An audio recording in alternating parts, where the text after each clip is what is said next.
It is Africa that subsidized Europe for 700 years. It is Africa that subsidized America for 300 years. It is Africa that subsidized China for 50 years. Now it's time for Africa to subsidize itself. There is a divine ratio.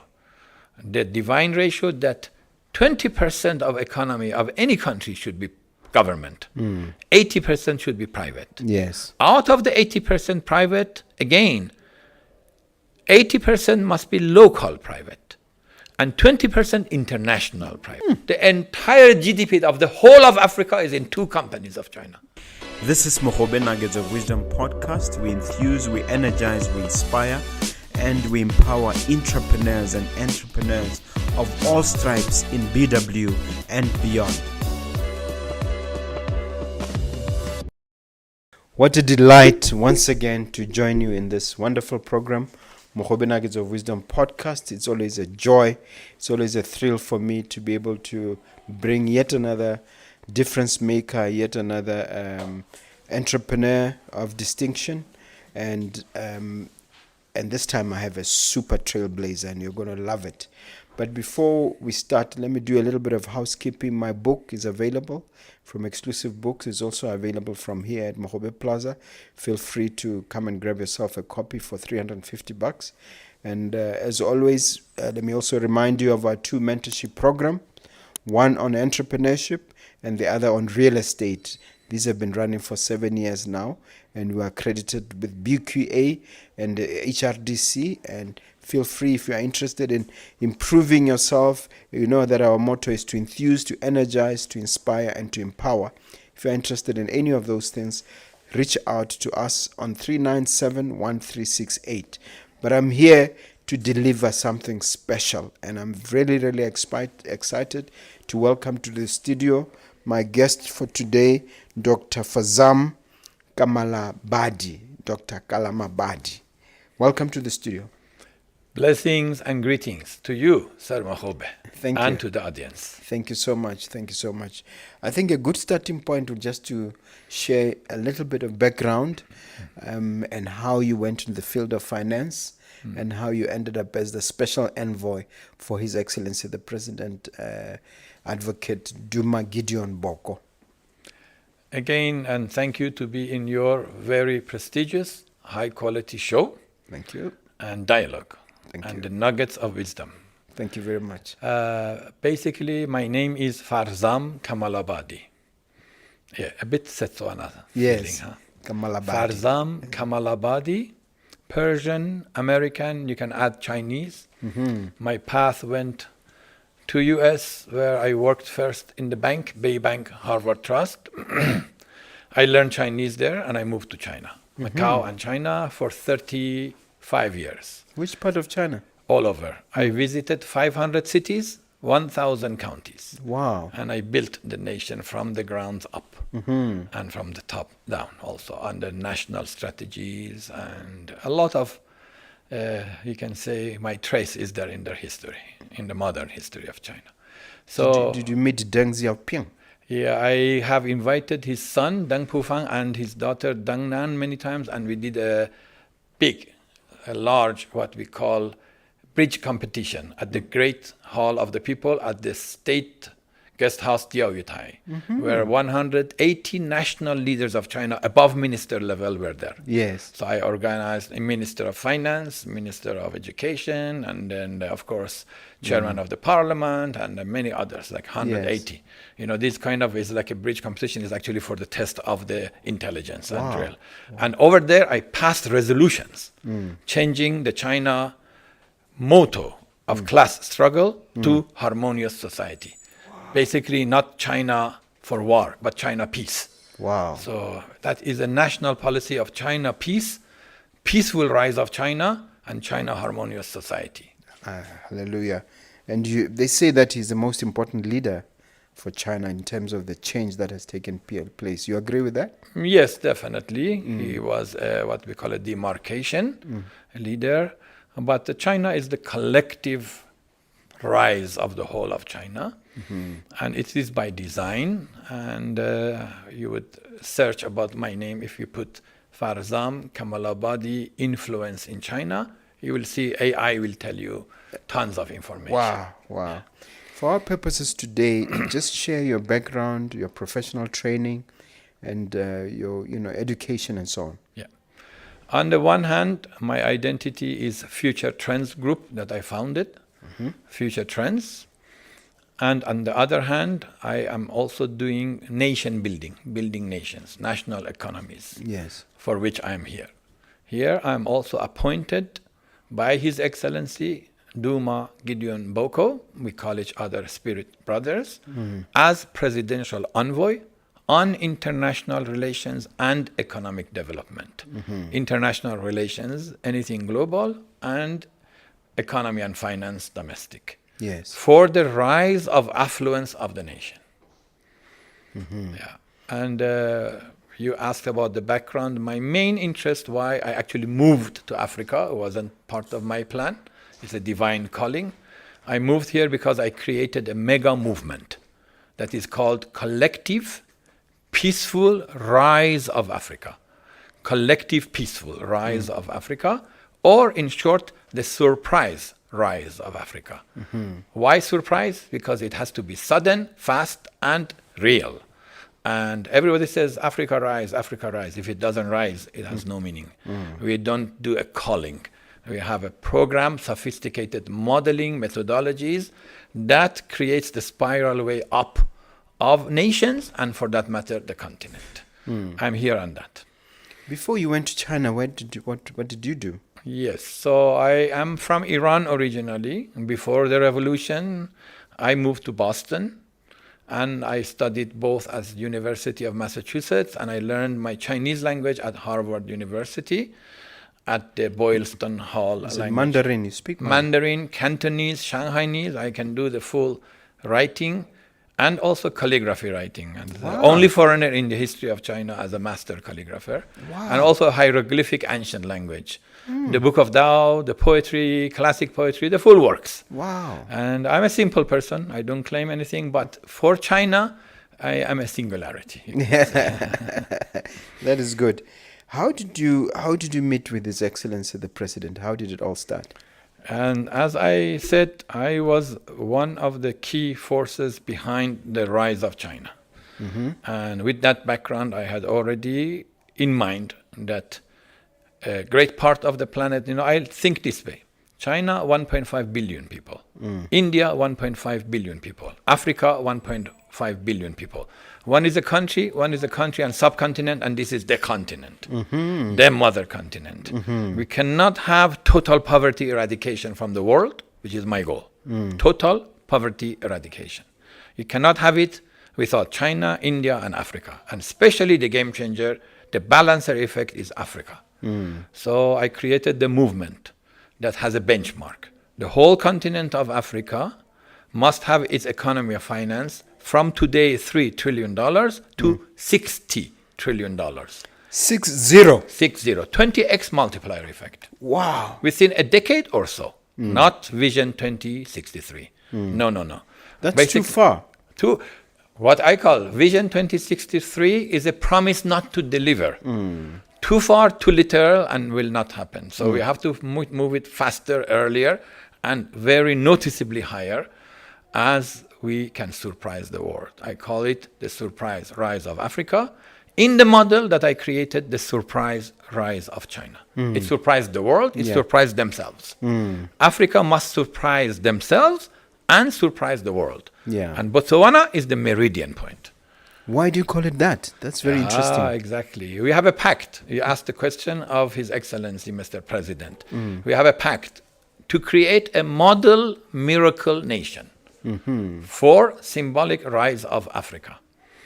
And that one, the way I met him was through that movement that I created. I was at the presidential inauguration of Sir Tinubu and Shatima, whom I have met at length. In Nigeria? In Nigeria in May 2023. And I had gone there, of course, before, met Senator Ibrahim and many other leaders. In this movement, I went to 30 countries, met 35 presidents. And we have about 500 ministers even in the movement, to different degrees. And a lot of media. You can check Future Trends Africa Manifesto. Then you I can want see. to be part of that WhatsApp group. Yeah, and the movement. There are several millions of people in the continent. Yes. So it's basically is the trajectory of Africa rising up high. And for 500 years, I have a saying. It is Africa that subsidized Europe for 700 years. It is Africa that subsidized America for 300 years. It is Africa that subsidized China for 50 years. Now it's time for Africa to subsidize itself, generate wealth, create surplus wealth, and export it as official foreign debt issued by Africa to Europe. And Europe receives the debt from Africa. Game over. Wow. So that's not only the vision, that is the action. So and plan. is this going to be a private equity play? It is going to be collective, peaceful. No indignation, no anger, but collective means the government series, the private series, the bank series, the enterprise series, and the media series, even the youth of Botswana. We have an initiative, presidential flagship initiative, to create Botswana Youth Think Tank creation. How you do that? Without putting any money. Just redirect the dissertation and the graduation thesis, instead of being theoretical Western, to become practical Botswana issues, Botswana solutions. Wow. And imagine if the youth, just like the way you are, you took initiative on your own hand. You didn't wait for others. No, I did not. So it's called the source mentality. We have to create here the source mentality, that you are the source. If Africa subsidized other continents, why not ourselves? Yeah. Why do you call each other spirit brothers, you and the president? We met, as I said, in a very unplanned circumstances. We both, maybe God planned him to be a Even great before leader. he became president? I met him 2 years before he became president. We have had maybe 2,000-3,000 WhatsApp communications, and many 30, 50 times meetings, if not more. And basically, yes, he has a great vision, and he's acting it out. And I have the continent vision. From the day one, we had talked. I said that you, Mr. President, of course, we will have to raise the wealth of the nation of Botswana, but you are a leader, not just for Botswana, not just for SADC, not just for Africa, but global. Yes. Why? We need to export excellence from Africa to outbound. So the population, the audience, the people sometimes complain why Mr. President is out so much. But they should actually appreciate it, that he is representing you, the brand Botswana. He's citizen number one, representing the citizen brand number one Botswana globally. So anyway, we call each other spirit brothers because a lot of synergies, and it is not about one person, neither me, I am not important. It's about the destiny of the populations of Botswana. It's about the destiny of 1.5 billion people of Africa. 80% are in the villages. And God says enough is enough of the poverty. And it is not meant to be, it is not in their karma, it is not in their destiny, it is not in your own destiny. So let's think differently, act differently, create mechanisms differently. Yeah. So this is the vision, but the action steps is all, as you said, enterprise, finance, money generation. I call it revenue generation pockets. Let's unpack all that. That's very, very interesting. You've worked both internationally, nationally, different levels, building wealth on a massive scale. And we're talking about real wealth here. What does that mean? What does building wealth mean beyond individual success? Yes. Well, let's put it to the case of Botswana. Okay, Botswana had it easy way out. It had God's blessings, diamond, and became super rich. And luckily, you were united enough. It was not a resource curse. Yes. It was a resource blessing. Yes. The 31 tribes united, the private and government united, the revenue became centralized and was given to the population for education, infrastructure, health, and all the other goods. But that same blessing could become a curse or a burden. Yes. When you are too complacent, too comfortable. Everything was given, and you received. Now you have to change the whole system. Not just the mindset has to be upgraded to be the producer. Botswana should be and are the creators, innovators, producers, wealth generators, and then distributors. Not waiting to give me my allowance, give me the subsidies, give me handouts. Down and handouts. No. You are the lion. You are the hunter, gatherer, producer. So that's what we want. That change is both in the mindset, but not enough. It's in the mechanism and system of governance change. The government here is not used to a system of wealth generation. And the population has not used to wealth generation. I mean, individual, private companies there are, but the ratio is still low. 20% of the economy of Botswana is private, 80% is governmental. The reality, there is a divine ratio. The divine ratio that 20% of economy of any country should be government. 80% should be private. Yes. Out of the 80% private, again, 80% must be local private and 20% international private. And the international private, which is 20%, out of the 20% should be 50 countries in a pro rata balanced, not one country to become overwhelming controller of the nation. Yeah. This way you can create multi-engines of growth, and it can be a balancer effect. That means government 20%, but high efficiency. And the wealth will go to the sovereign wealth fund for future generations by the government. Not government give hand down to the people now. The private becomes activated. We will have many more mokhobbe with the nuggets of wisdom and action. Yes, thank you. And we foreigners, we take a part of the, Yes. we contribute. So basically, it is called creation, production, surplus, and beneficiation. Yes. Even beneficiation should not be a passive, that the locals only receive. No, they must produce it. Because there is a joy in production, right? Yeah. You as an entrepreneur make your own wealth, and then you build buildings, and now you have plans of higher and higher growth. Yes. That's a joy, right? It is you joyful, produce, yes. and then you share the knowledge with the others.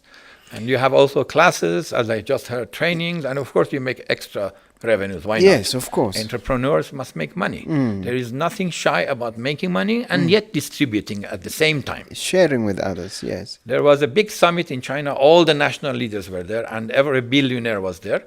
And I said that the art is the science of making money and the art of spending it at the same time. You make money with your left hand, and you distribute and spend it with the right hand for the great cause of the nation, the destinies of people. Wow. So we want a Botswana that is not only receiver, for God's sake, not beggars, producers, and then we will distribute the wealth among others. All right. This leads me to my next question. What separates economies? You've studied economies that grow rapidly. Yes.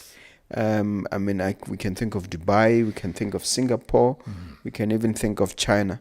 Between those that grow rapidly and those that remain stagnant. And a lot of the African economies have remained stagnant. Yeah. First of all, I have an invention called mega capital migration. Mega capital migration migrates from Europe to US, US to Asia, Asia now will come Middle East, and now will come to Africa. So Africa will have its turn. Before I answer the elements, I'll say that Africa shouldn't worry that I am not the loser out. It is now the era of Africa. And Africa's rise in terms of finance and wealth is going to be very phenomenal, and as I say, surprise Africa themselves and the world. Now, however, the nations that raised their wealth up, whether it was actually Ireland in Europe, or even American entrepreneurships, that was over a 300 years period, but then became Japan, and of course China. China was a major surprise, and I was very much involved in engineering it. The Arab world was more in the wealth of the energy and oil, but they were smart enough. They realized their population is small, so they opened up the whole society. You can see Dubai, Well, 700,000 locals in the whole of UAE and 5 to 8 million people population. Did they lose anything? Not at all. Are they on top of things? Yeah, they were on top of everything. But because of their small size population and even the land, they are not in a very special advantage. Botswana different. Large inland, nearly 600,000 square kilometers, the size of France and bigger. Small population, and it was a peaceful, and it is a peaceful place, although there are many demonstrations. And we want to find a way that it will be a very, what we call a smooth ride, not what we call it a ragged ride. Yes. The way we do it is, again, as you said, the elements of success of nations. One, as I call source mentality, that I am the mover of my own destiny. Two, the action, but also dialogue and then mechanism change. The mechanism burden will not allow private initiatives come up if we don't change it. So it needs to have governmental, structural, entrepreneurial changes. But at the same time, people's mindset changes from introvert to extrovert, from the receiver to the giver. And then all other nations, they did the same. So China was very passive. You think China was just like that? They were, let me explain, always late in meetings. 3 hours. They would not come often when there was no incentive. Okay, we call it the iron rice bowl. So everything was handed down by the government, very little, but it was, and we call it the basically economy was 100% governmental, coupon economy. Okay, so nobody was receiving salaries until the new China started from $20-30 per month salaries.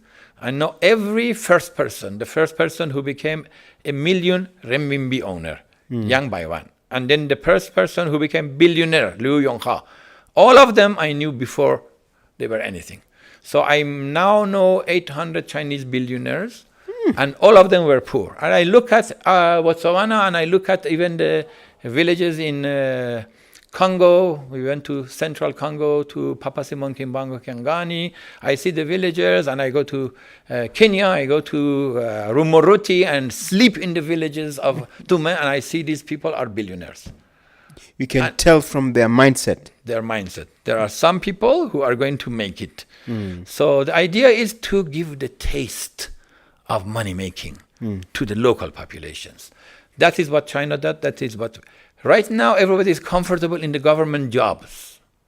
Let's say you are getting $10,000. Let's say 100,000 pula salary. But then you become entrepreneur and you're making 1 million, 10 million. Of course, you will give it up. Yes. And the Chinese massively gave up the posts in the government and massively created private enterprises. So that now 80% of the economy of China, over 70% is private. It's a communist country, but we are what we call democracy, free economy, and we are not free economy. We are not free. Not at all. Why do you say that? Because Botswana system, both in the government and in the mindset, works as totally socialist. Even you can call it, I don't want a negative meaning, that is like a communist. That means that it's a welfare state. It's a welfare state, Yeah. and so much fearful that I am not taking care of the people. It's a good thing. Yeah. But when you have too much fear of that, you are creating like a good parent who takes care of children so much that they are pampered. And they don't know how to make their own monies. They become dependent. We have created the dependency syndrome big time in the country. Use the word pampered. Can you honestly say we are pampered in Botswana? I have seen people who have been to 7, 8, 10 countries, buy the money of the government, buy the education, and they still sometimes come and say that I don't have money for my dinner, my food. How do you explain that? Yeah, exactly. How do you explain that? Okay, and of course I don't want, and then it's not one or two or a few. So the point is not, let's dwell on positivity. My job is not to dwell. If I mention something, is to say that we, like a mirror, we reflect. We want to be not at 20 billion GDP. We want to be at $100 billion GDP. We want next year our State of Union, our budget speech, to have no deficit, to have surplus. Wow. The deficit here is 26 billion pula. It's very little, $3 billion US dollar. Actually, US has $38 trillion deficit. It's crazy. So our deficit is not the issue. It should not trouble us. It's the issue that we are not having cash generation. This is the most fertile land, but no pula. It's dried. Yeah. So if it was very stony and arid and no mining and nothing in it, that's different. Well, I'm using the analogy. It is a fertile land, but the money is not coming in. For example, I know of hundreds of project owners from outside, with money, with written expressions of interest. Some 1 year, some 5 years, and none of them have been approved. That means this is the dry land, but fertile. The money is behind the dam, and we are not inviting, we are not allowing. And the reason for the failure to approve? Because the whole system became habit of a centralized system. There is only one attorney general that approves projects. It's a nation. It is not one town. Even a town is very much privatized. So we are promoting the federal government must give a lot of freedoms to the Ministry of Local Governments, but not at the level of ministry. The minister and the ministry must give a lot of autonomy to the what we call city councils. Not only city councils, but the private initiatives. So that you can create what I call capital raising, crowd financing, conglomerate creation, in between each other investing. Then you can also promote giving local government bonds. So a lot of the economic activities, even directly with the international partnerships, don't have to go through the federal government. In other words, you need to decentralize. So what is the easiest way, or what is the quickest way we can decentralize our systems? About one particular way, and that is foreign direct invest coming in large scale and spreading and creating wealth for the local populations also, by joint ventures, by beneficiations through joint ventures, or by value addition of further processing of raw material. And I created the movement. No raw material leaves any African country without 3 times minimum processed. So that's why I said see it happens with the gold in Ghana. Yeah. Recently, of course, I have talked to, in my system, I have communicated a lot to every president. Sir Monangawa, His Excellency, I was sitting with him that I said, in Zimbabwe. Yeah, I said, lithium valley, you should ban the sales of lithium. And within 5 days when I left, he made a ban on them. The same thing with the diamond, the same thing with Ghana, the same thing with the whole Africa. Even Ibrahim Traore and the teams, they are all well versed in the Future Trans-Africa Manifesto. We banned the export of raw materials as raw material, including these special precious minerals. What are they called? Absolutely, rare earth metals. Rare earth materials. Absolutely, you cannot just Has extract that been made a policy? Yeah, well, it is in our own hands. And then the whole idea is, again, let's explain. Because there are so many topics, we can go on and on for hours. Yes. So one topic, I should not forget your questions. No, I haven't. So about rare earth, okay, about any minerals. As again, my divine economy model. If 20% is governmental, 80% is private, and out of that, only 20% is international. That means international can come here, get the mining license, and must give, let's say in my own cases, I have my own companies, 20% will go to the government, 10% people's money. Yes. I created people's money, I give it. Okay, we just have a Juno Future, we just registered with a Chinese partner, and I convinced every foreign investor that comes here, you must be responsible for Africa. You must take care of the local populations, not giveaways. They join, and you can join a large group of them and give shares, but they have to contribute different ways. But they don't need to invest in the capital first. Wow. Until they generate monies and they reinvest their own monies.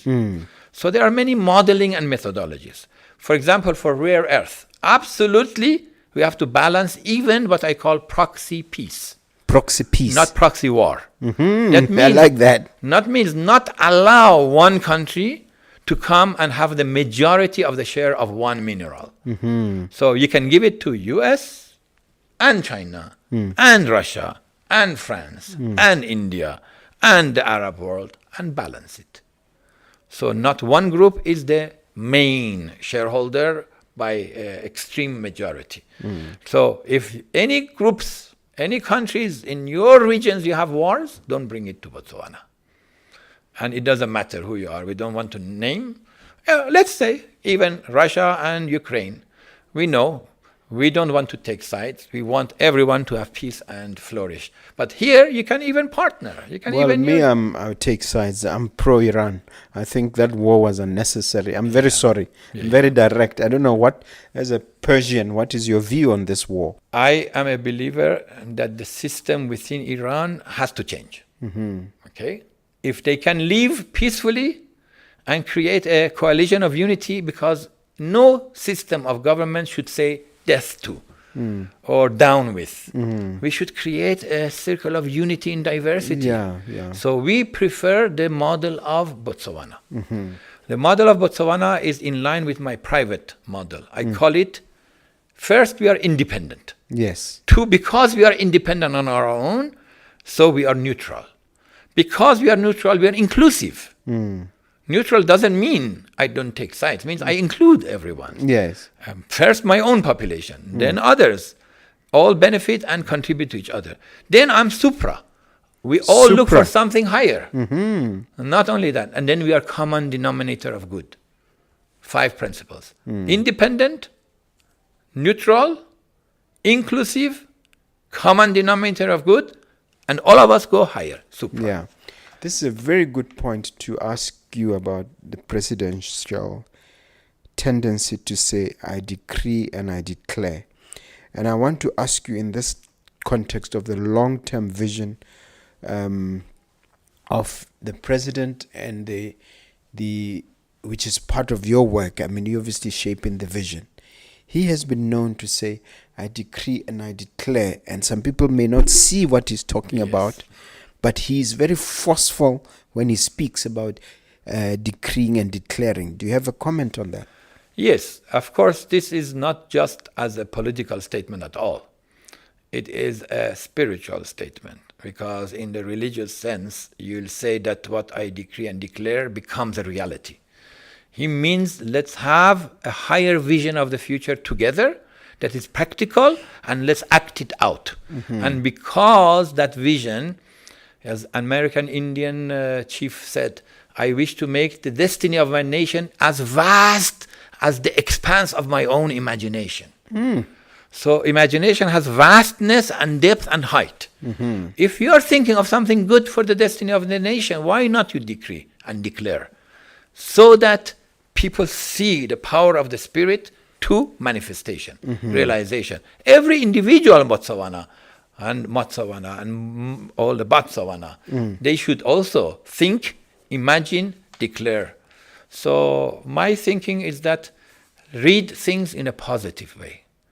Positive thinking will bring positive results. Never be, I call it a new era, a new aura. The new era and the new aura is a nation that is not nagging, that is not complaining, is a nation that is producing and contributing. Also a nation that the different parties don't fight. We think we are democracy, and often we are not. Democracy is not only a path to election and conceding and transferring peacefully, but after that, not pulling down. I call it no sabotage, no silent sabotage, no malignant sabotage. Think of the destiny of the republic. The republic first, the nation first. The parties can have different opinion, can have consultation, but not clash. And also help the whoever is, not as one individual, one leader, His Excellency Sir Duma Gideon Boko, but the nation. Let us help each other to rise. So, and then there are many practical ways, and we will get into that.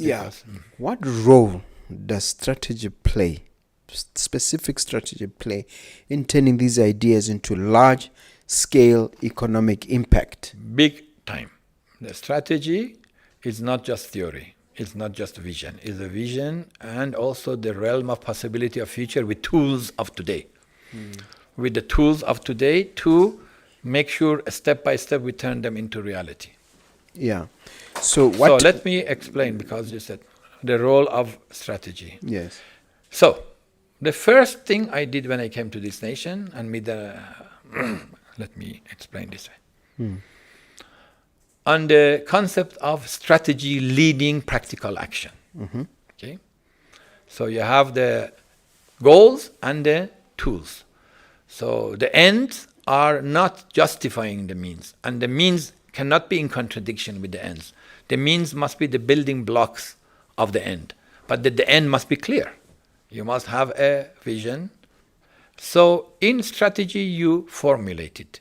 Strategy formulation, then strategy implementation. You have to learn how to implement.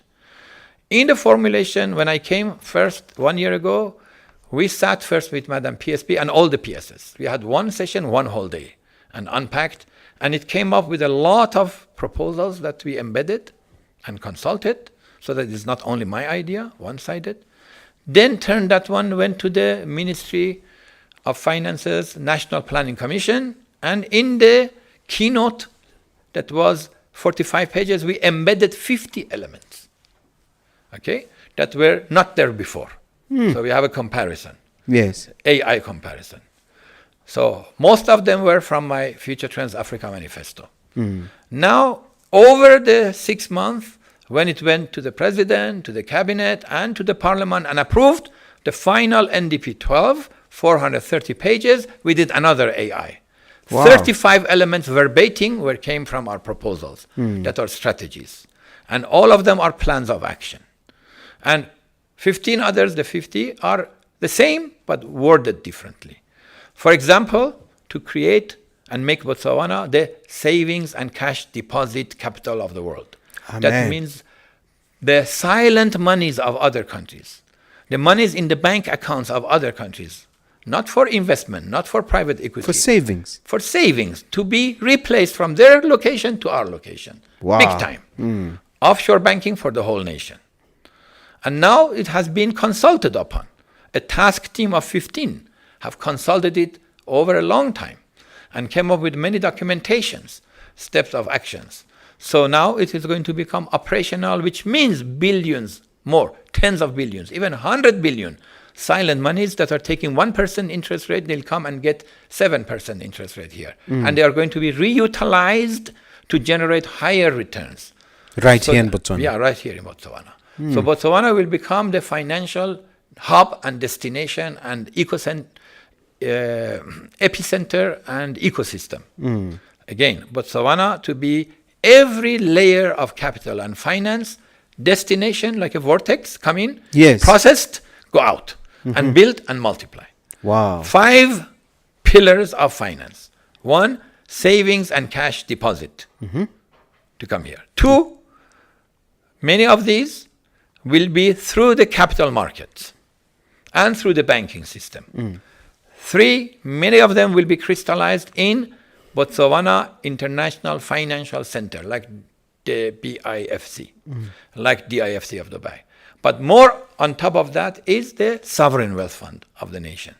Many sources of revenue come in, even though we don't have the minerals, but we have other possible sources of revenue, and we have written all the definitive program and proposals of how. So there's a handbook, there's a blueprint of sovereign wealth fund. Where does one get this information? We will share with you, and then we can have each one of these we can unpack in one other session of your podcast. Okay. All right. And then beyond that, as I said, not only the sovereign wealth fund, which is a motherboard fund, which will have 10 different funds: infrastructure fund, health tech fund, small and medium-sized enterprises fund, and agricultural resource bank, mineral resource bank, so that you will have the ownership of these and the money can multiply. And you can even invest abroad. So all of this, and finally, and the highest form of finance is the future of finance, which is the digital finance. But not digital that is only theoretical. It must be the digital and tokenization of the dormant assets, real world assets. You're not talking about crypto. We are talking about tokenization, not the crypto that is volatile, Yes. but the tokenization that is connected to the real assets and operations. I'm the person who cleaned the entire crypto mistake of the first generation. Okay? There was a period of time where people issued coins that were like crowdfinancing and only vertical, up, down, and there is no real value under it, no underlying assets, no real operations. No underlying assets to support that. That one I cleaned through the US federal government, SEC, behind it FBI, behind FBI I wrote a lot of methodology of the management of the crypto. So not to be faulty. Yes. Okay, Yes. so this is an area I have all the documentations I can provide. We'll share. We brought it here to do it the real way. The gold, the rare earth, any copper, any material that is being taken, there is what I call the iceberg. The tip of it is being chipped. But how about the body of the iceberg? That's money. That's assets in the ground. That's like the Fort Knox gold that is in the boxes and it's in the ground. That is refined, extracted. This is not extracted, not refined. Yeah. But this can be calculated. If you have now blockchain and you have any competing power, okay, that you can then do what we call not the aggregation, but the factualization of the value of all the assets in the ground. And you can take samplers, you can put input to become logged in, and inventory taking. We wrote in the National Development Plan inventory taking of all the assets of the nation. It's there. National inventory that is become bankable notes. Yeah. And becomes therefore floated in the stock market and in the what we call virtual digital assets exchange. So the Botswana Stock Exchange will have futures exchange, commodities exchange, and virtual digital asset exchange. So, and then becomes the eye of the vortex for other countries to bring their assets here and exchange. So you see, if the savings and capital of the world comes here, the private equity and a lot of money is coming to the funds. And the locals are generating now, turning all the minerals into assets in joint venture with the foreigners. Yes. So that the locals are involved in every element. Yes. And the foreigners are not taking the raw material out. And the different countries are not fighting with each other to become, create the fighting here. So we are not the hunting ground of the different, we are here, the peacemaker, the balancer effect. Let all nations come in, develop the land, involve the local populations, locals not be passive, to become active in income generation. They become a majority because 80% should be the local, and 80% of that should be the local. So let's say, if you say in the total, let's say 15% of the economy is governmental. Okay, 65% is local. Private 15 sector. and 65 local private sector. 20% foreign. That's how it should be. Or 20% government, 15% foreign. Yeah.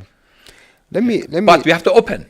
Yes. We should not block the foreigners not to come and not to invest because we are afraid that maybe they come and they take over our nation. Yeah. The fear factor number one blockages for the growth of Botswana, we have to change that. We have to change that. There are several fear factors. Fear that the foreigners are coming and taking over us. Yes. No. Get rid of that. Get rid of that fear. It's not real. In fact, any country that opened up won.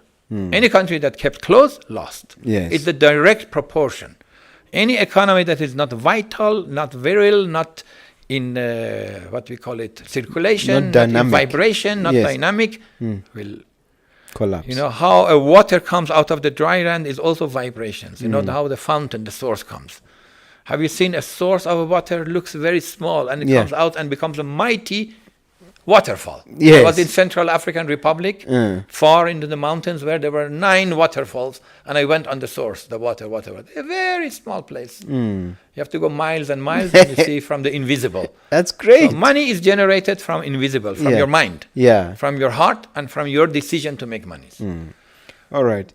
We have often been criticized as a nation, especially our technocrats, our bureaucrats. You mentioned permanent secretaries. You mentioned also, I guess, also there are people called directors, people who control the purse. The criticism has been that we have these wonderful ideas, but they are gathering dust in a lot of shelves in the government enclave. We need to improve our implementation strategy.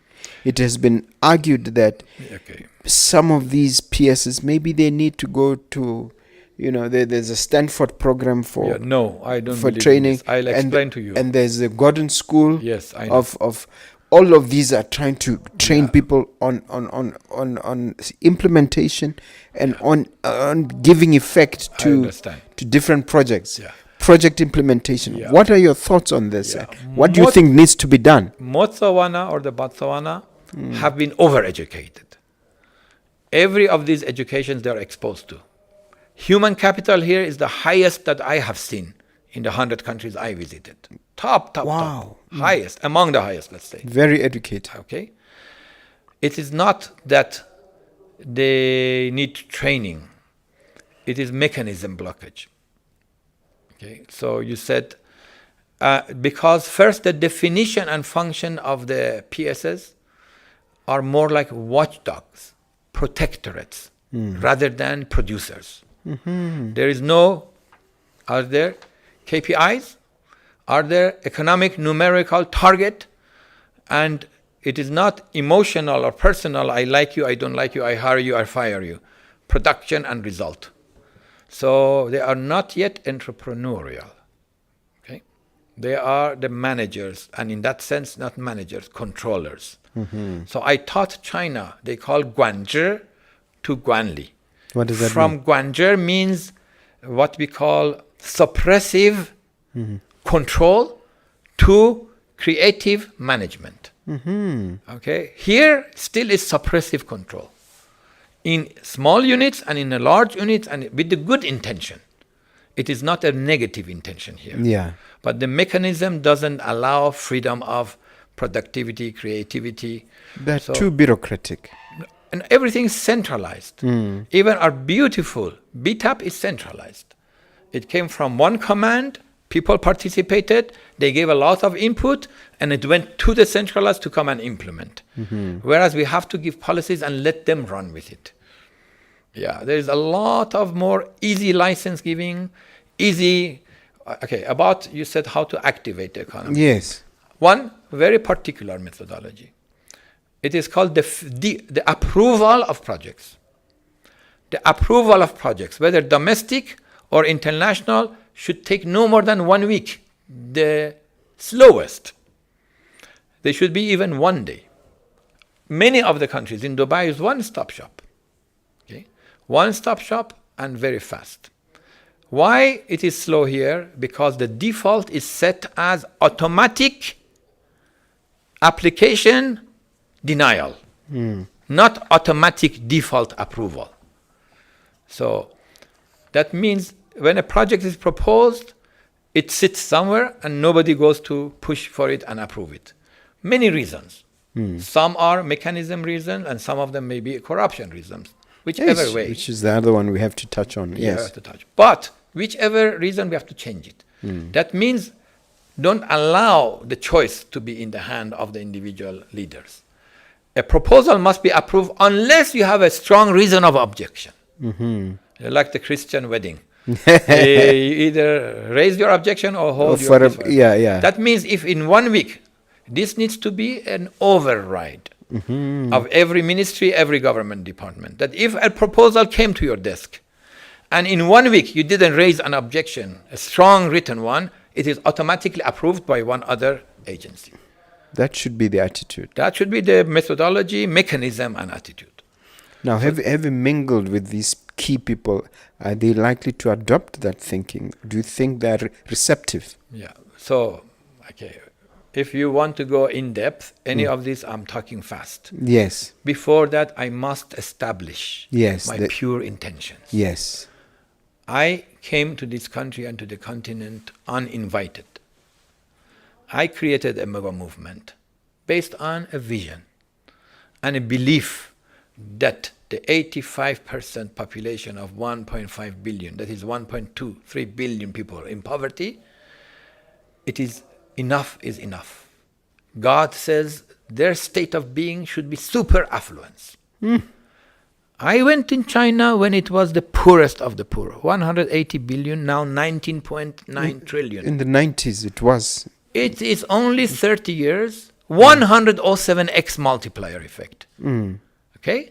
And there is design and architecture that I was deeply involved. They acted it, but based on the designs that I introduced also. Yes. I came here to do the same, so that I serve Africa. I will make monies here, but I don't take out of the country I made the money of and reinvest it and put it for all the humanitarian causes. And I did it all my life. I have come with clean intentions, pure intentions. It is written all over. Everybody in the global knows me. Now, however, I have to help Botswana with constructive mechanism upgrade. Even if it sounds like criticism, it's not criticism. Okay? It is very important. Constructive engagement even. Okay?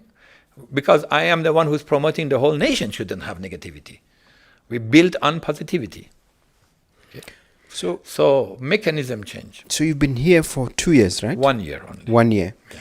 What is the biggest surprise that you observed studying Botswana, understanding them? Yeah, as I said, I discovered very basic facts that you know that the world doesn't know. I didn't know that there is only one nation in the world in the history that has never history of wars. Even San Marino, okay, on an island, but no other on-land nation. That has a very special position. I understood, therefore, why you want to protect it. So I'm not against protection. I'm in favor of protection of the nation. The local populations, the local tribe, the local culture, the Khotla culture, collective consultation, not only have to be protected, they have to be discovered. It's like the gem in the ground, the same diamond. Yes. Polished and show, wow, this is us. Wow, to the world, this is them. We have to export that, not hide it. We are not like the Smurfett land to hide, or a Wakanda to hide ourselves. We have to contribute to the world. So do you think that's one of our biggest assets? Is the biggest asset. At the same time, is the reason why our culture and our being, our botu, our nature. Peaceful nature, collective consultation, even the demonstrations are not hard and harsh, and I don't want to put any other neighbor nation to say in perspective, like I was there in Mozambique, just around it. I was at the presidential inauguration too. So I was in the street, I knew what. So the point is that this nation is blessed nation. We want to keep and preserve the blessing, but not a closed door. So there was one layman sentence that two Chinese layman sentences, and I will share. One is that because there are many flies can come in, or mosquitoes, that doesn't mean I have to shut the door and suffocate. You have the screens. So let the fresh air come and avoid the negativity. So the country is closed. It's a good one, yeah. It's not opened. And immigration, you should open much bigger time. You should have 100,000, 1 million new populations. And design such, and we know how to design such, and I've sat with the Ministry of Home Affairs and Immigration, Mr. Jimmy and many others. We should open and yet protect. These two are not against each other. This is wisdom. It's not a contradiction. No, it's a wisdom. And it is modeling, methodology, policies, on merit basis, on beneficiation requirements. How like do in you China, do that? How do you open and protect at the same we time? made policies of joint ventures. Okay, if you are a foreign entity, you want to invest, your beneficiation can be several methods. One, you must have local shareholders. Okay. Number one. That Dubai had, majority must have been local shareholders for decades. Then they made it minority and then made it open. But still, many people, they do joint ventures because they want local partners. Two, further value addition processing. So you don't let raw material go again and again. Employment is one. Some entity may not employ locals and yet add a lot of value to the country by bringing technology, but it will spread to the peers. So, I mean, it is automatic that there will be a lot of more employment when you open the door. Because this is a model people don't know. They think, I am now so high on unemployment. They think the employment is 36%. And I'm a closed country. If I opened, I will be in 80% unemployment. Nobody will have jobs here. No, wrong. Your unemployment will disappear in 2 years. Because they will be, first, competition makes them awake. Two, the others will absorb. And they will absorb the other. I created a sentence in China. Prime Minister of China, Li Keqiang, used my sentence. I said, you either have the power to go and aggregate others, or you have the value to be aggregated by others. Wow. If you don't go and aggregate, and you are not aggregated, you have no value. Botswana, you cannot be the neutral one, It's powerful. that you don't go and aggregate others, and you are not letting others to come and aggregate you. Both sides you will benefit, and you're just in the middle. You're worthless, sorry to say, if we don't do that. So the Prime Minister was using these sentences of mine Yeah. all over. So, Well, just to break our conversation a little bit, sure. what is your PhD on, and is what you are doing now related to what your PhD is? No, most of my learning is self-learning. You can say 99%. 90. Even the Chinese language, I took classes at Harvard, but I ran faster than them. Yes. After 5 sessions, I just ran faster. I skipped 1 year, the third year, and I passed exams. So, and then in Cantonese, I went on my own. Yes. In calligraphy, I learned self-teaching. Wow. And then all of this. But my studies were in economic, what we call comparative system. That's your PhD is on that. Yeah, my PhD itself is honorary doctorate from Shanghai. Oh. Okay, and then I have also some received from England.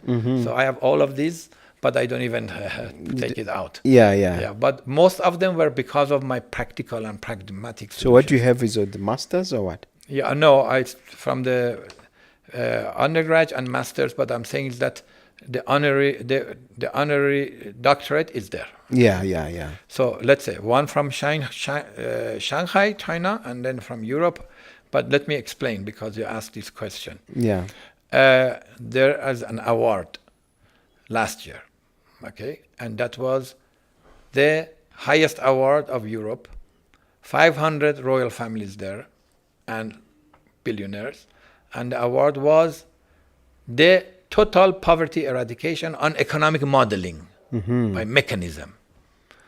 I now just the Voices brand that gave award to many presidents of Africa, including the first president of Zambia and Raila Odinga, has just issued yesterday to me an award. Congratulations. On August 21st to go there. And it specifically say award for this time is the surprise rise of Africa. Wow. So the movement that I created that is already influenced the rise of Africa. Yeah.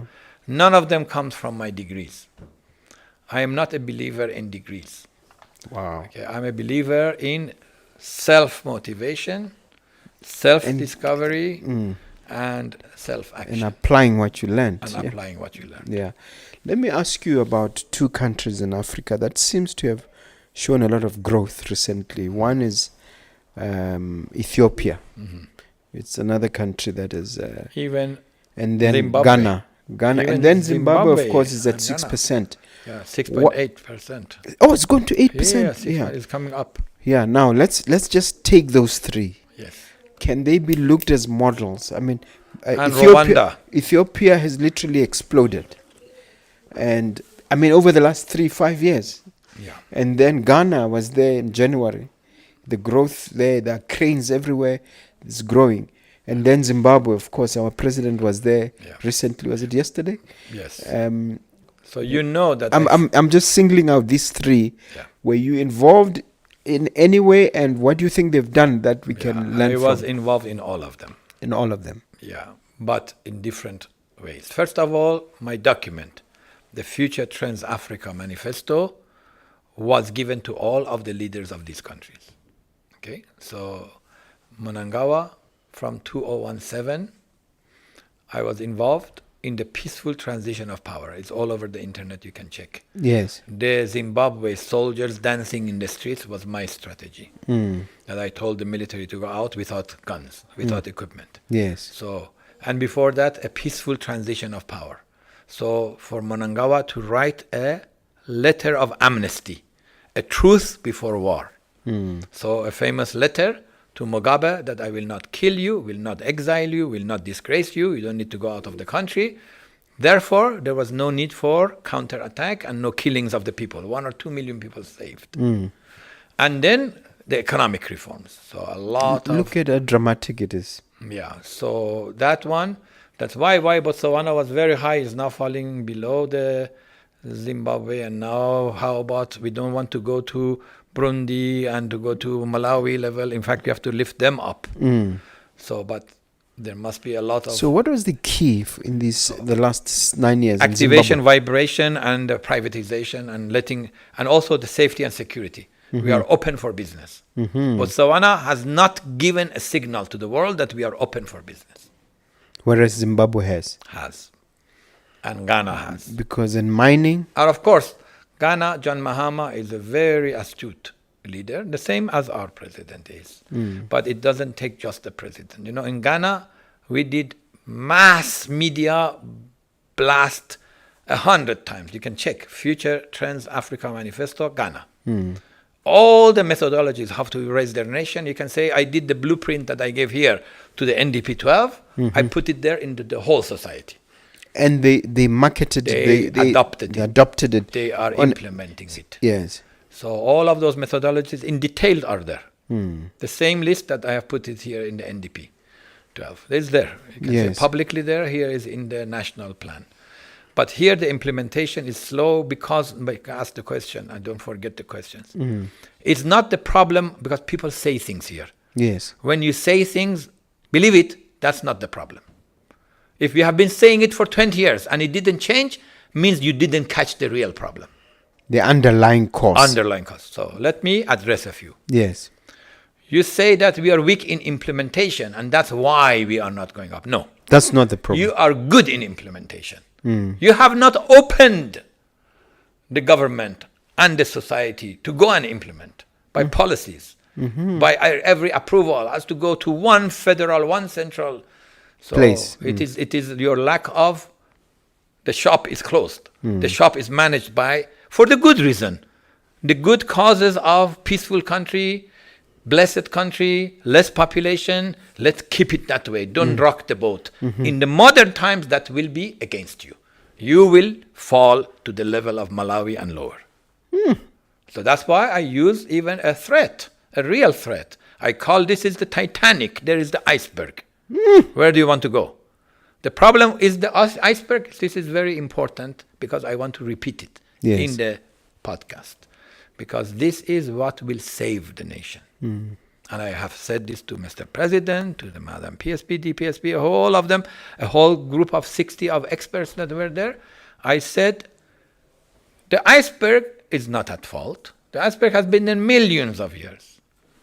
Titanic is not at fault. Titanic is the largest ship humanity invented. I know what it you is mean. The captain and the denizens who did not see the warning signs of the cold coming and also did not twist and turn fast.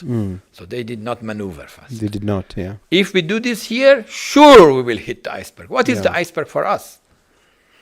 So rating falling down. International rating from the BBB plus to BBB to now minus. That's terrible. That is not as dangerous. It's the iceberg. Will kill the economy of the nation. 2 is devaluation of the currency. That was a bad idea. And worst is cash crunch. And when there is cash crunch, the monies take their stock market as a savings place. They put money there and stay there.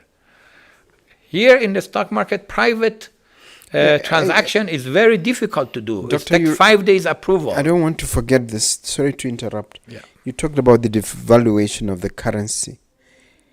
That was wrong. What was the justification for doing it? And the experts, they think of it as correct because they say our value was over-evaluated. And so it has to be. But my concept is that instead of devaluating it, you have to increase the anchors of value. You raise your value, not devalue it. I agree. So, yeah. Because I've always wondered why our leaders don't see that. There are international pressures, the IMF pressures, there are purchasing power pressures. There's a lot of macroeconomic pressures. So it's not decided by the leaders alone. Okay. And for me, yes, for me these are signs rather than the mechanism itself. If your economy is going up, the valuation of what your creativity is going up, your money reflects that. So the money devaluated is a reflection of weaker and weaker and non-producing economy. Why? Because it's closed. Why? Because it's paralyzed. Why? Because the mentality is that we have to protect ourselves. So did the countries that we mentioned, 4 of them? All of them opened. Rwanda? No. Let's go first. China first. Yeah. It's called open door policy. They call 改革开放. 开放. 开放. Okay. 开 means open, 放 means let be. A communist country that owned everything gave it 80% to the people. We have 80% in our hand, and we're proud that one state enterprises that was going to be privatized, we saved it. You have to have 3 levels. State enterprises that are high performing, keep it. And the money goes to the sovereign wealth fund to become the money of the augmentation and future generations. The mid-levels that you can revamp them, keep them and revamp them. It's the analogy that Madame Bukole said correctly. Who said? The acting PSP. Yes. She said correctly that if a car is broken, maybe it is only the battery. The cost of changing the battery is lower than the cost of buying a whole new car. That's correct, if we can revamp. So that's the second category of the state-owned enterprises. But if they are non-performing and badly performing, they are liability. And not only 60-70% are in that state. 300 parastatals in that state. You cannot be drawing the milk from the motherboard and you're not producing. We have to turn every layer to be responsible and productive. And the productivity, first in terms of actual physical monetary value, and if it has a replacement of monetary value, we have to connect it to service that will produce the money value. So money talk doesn't exist as much here. Okay, we know how to manage the shortage of money. So we are very good in austerity, but not in revenue generation. So I was going to ask you if the 4 countries in Africa that we gave examples of, Zimbabwe, Rwanda, Ethiopia, and Ghana, the ones that we visibly see are undergoing explosive growth. Ghana created a 24-hour economy. Yes, they don't close. They don't close. Not just the 24 hours. They finish things within 24 hours. Approvals fast. Egypt used to have approvals closed, just like us. They said, what's the problem? We approve. If the investor says, I have money, it's their money. If they bring, and we benefit. If they didn't bring, they themselves don't benefit. We don't need to give them the land free of charge for them to misuse. That is okay. You can give the land when there is a proof of a deposit. But even the land, don't keep it for 15 years and not issue, or 5 years and not issue licenses. So we lock the economy by locking many mechanisms. So it is not the lack of operation ability or delivery or implementation. It's the lack of mechanisms that are locking this. Okay, that we are not releasing them. So we are not doing the kaifang. We are not doing the open door policy. And all the other 4 countries, they opened many processes and speeded up. So with China, that was the slowest. Many people may disagree with me because they didn't live there. They did not go deep inside, even if they are locals there. I traveled to 1,000 counties of China. So I met millions and millions of Chinese directly. So I saw how they changed. They were lethargic, they were passive, they were also introvert. Okay, then they became extrovert by this. When the freedom, they were given the responsibility system.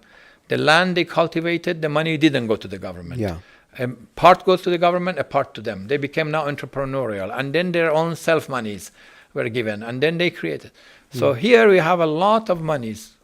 And people are not reinvesting themselves. The money is sitting in banks. It's sitting in wealth funds. Even now, Botswana is super rich.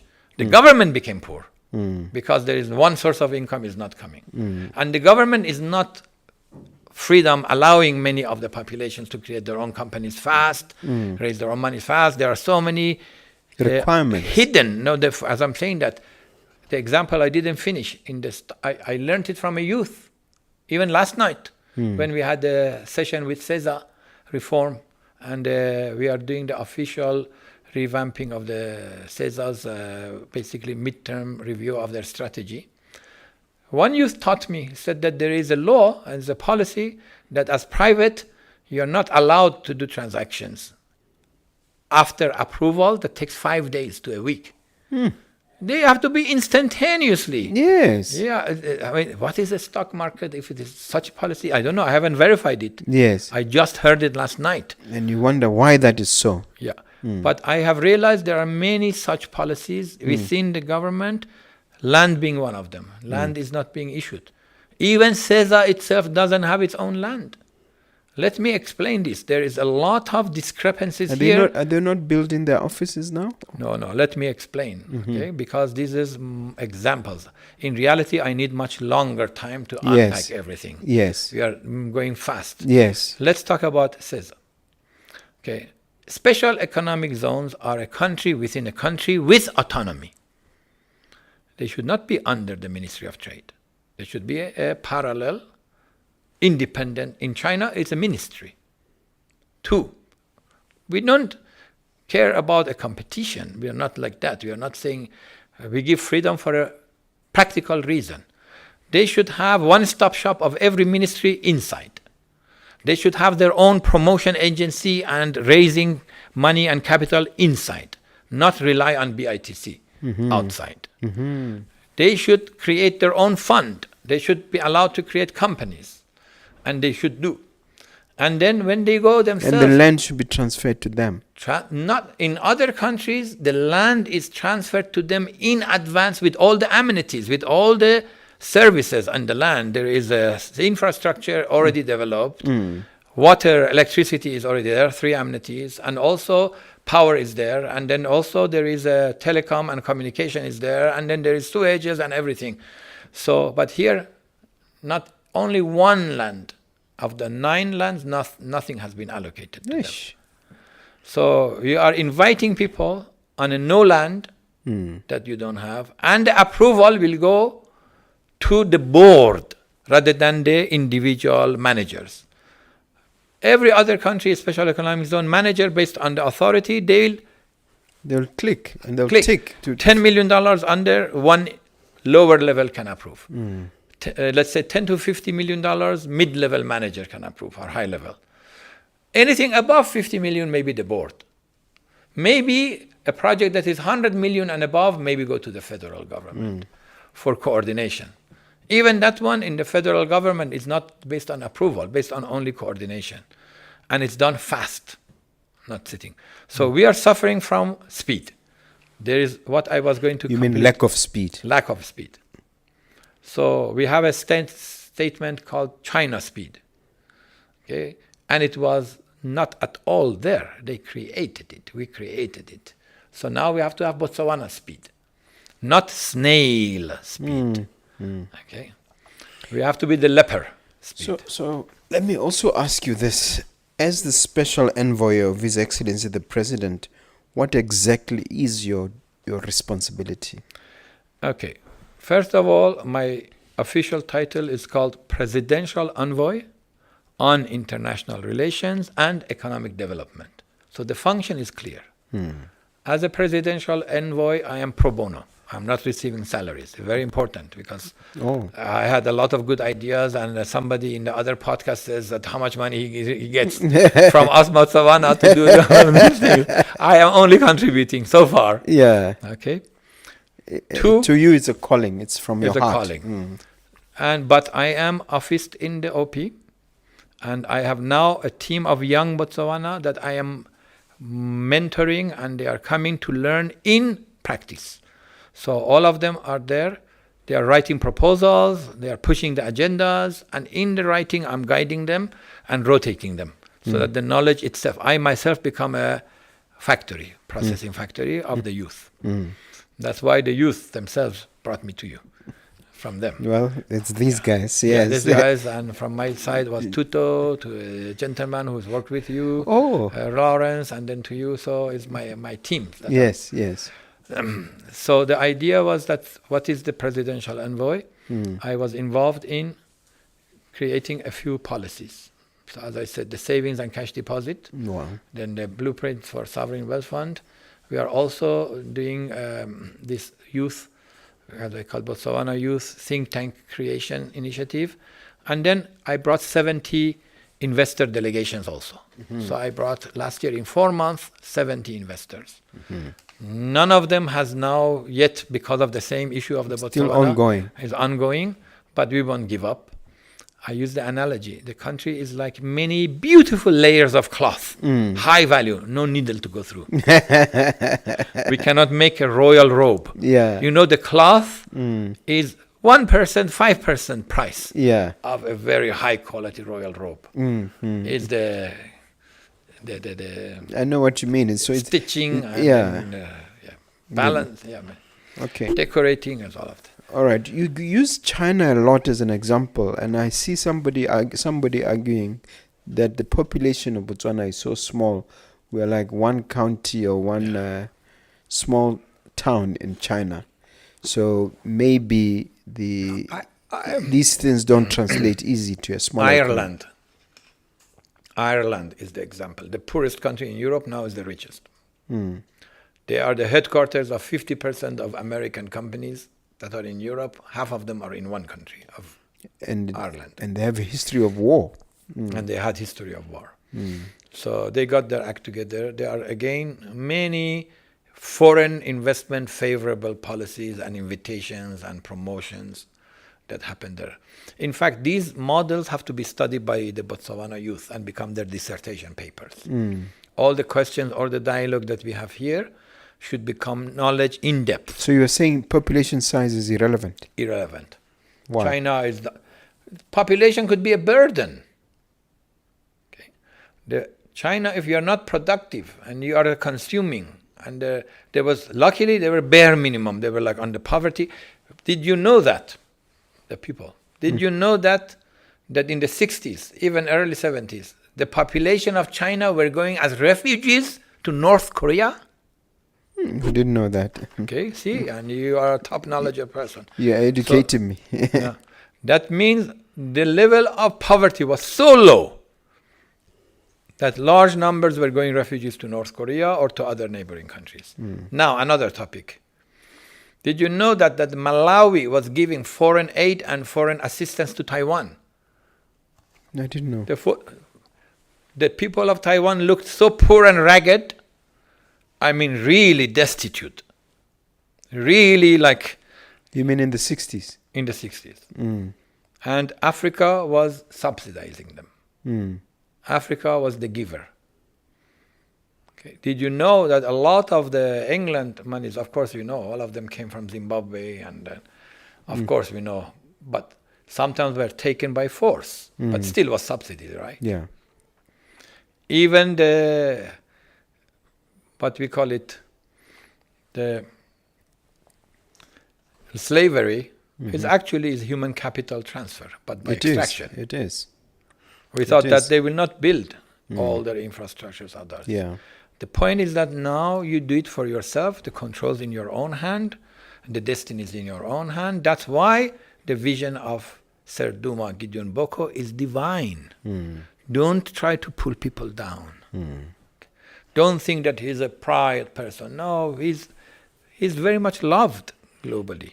Well, but I hope the people themselves... I'm not a spokesperson. He doesn't need me. You're an envoy. Yeah, I am an envoy. I don't need to vouch for him. Yeah. Well, the one thing that he's really focused a lot of attention on was the Constitutional Court, which he eventually managed to pass through Parliament. But word on the street was that that was an unnecessary project and it is distraction from what is needed. Yes, but people don't see the bigger picture. How about your global status? Okay. There are soft elements. Okay, we didn't come to that. You Yes. asked why all those countries were the soft elements. Yes.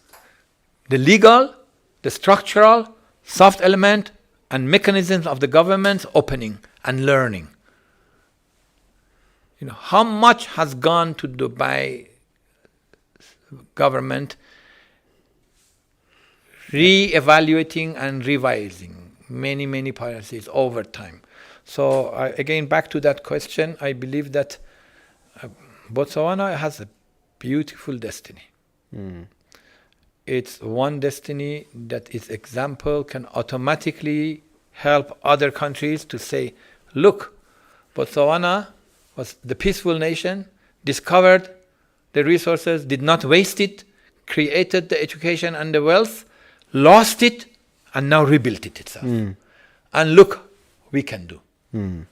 So No, this is good. why did I settle in Botswana when I rotated around the globe in 100 I was going to countries? ask you that question. If I didn't believe that I can help Botswana and Botswana can help itself and the leaders are good here and the people are good, and once they do perform, that will become my model miracle nation. Another one. Another one, this one is very openly I am in it. In China, there's a lot of documents of how I influenced China. I have hundreds of documents. But I did it like a big sausage that will give indigestion. I had to slice it slowly and gradually. Here I went openly. Yeah. For Directly. the whole of Africa. I wrote Future Trans Africa Manifesto, 50 elements of the rise of the nation. It went all over the media, all over the leaders. Some leaders, they don't announce it that they are implementing this, but they are. And some are directly implementing it. So these elements, and among the elements, there are also specific practical elements, hard elements, capital, money-related elements. There are political elements of not fighting between main party and opposition party. Don't divide. And all the four types, the government series, the defense or military series, the local tribal series, and the religious series in each African continent. You must also tribal series, you must unite. Yes, they come But together. Botswana has solved it better. That's why one of the reasons why you progressed.